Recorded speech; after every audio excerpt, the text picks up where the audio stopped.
আসসালামু আলাইকুম। নিশ্চয়ই সবাই ভালো আছেন। আলহামদুলিল্লাহ আমিও ভালো আছি।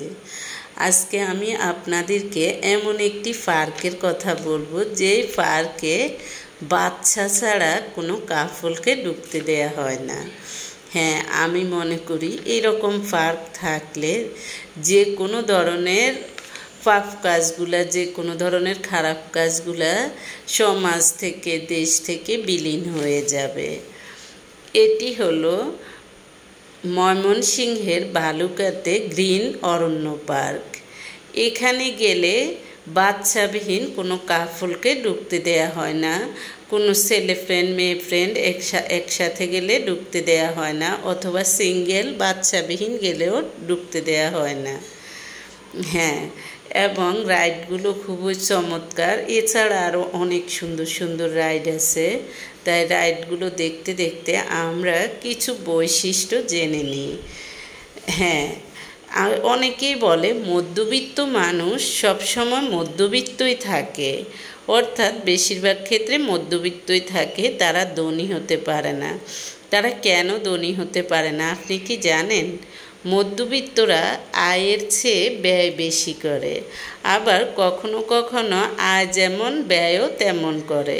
তারা আয়ের চেয়ে ব্যয়টা খুব কম, হয়তোবা মুখে মুখে খরচ করে, আয় যেমন ব্যয়ও তেমন। আবার অনেক সময় দেখা যায় যে আয়ের চেয়ে ব্যয়টা বেশি করে।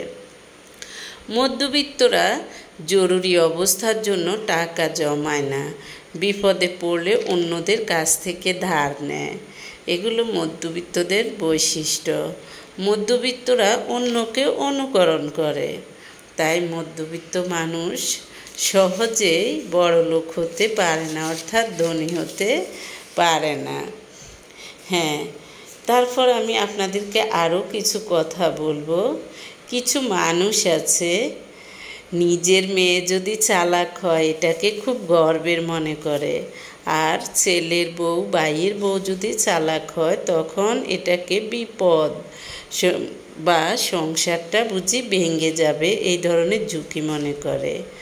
নিজের মেয়ে যদি কথায় পটু হয় তখন বলে, বাহ, আমাদের অমুক খুব স্মার্ট। নিজের ছেলের বউ অথবা ভাইয়ের বউ যদি কথায় পটু হয় তখন বলে বেয়াদব। জবাব দেয় কেন? মেয়ে কাঁদলে সবার চোখে জল আসে, আর ছেলের বউ ভাইয়ের বউ কাঁদলে বলে ন্যাকামো করছে। সময় হয়েছে এই শতাব্দীর নারীকেও মানুষ হিসেবে দেখার।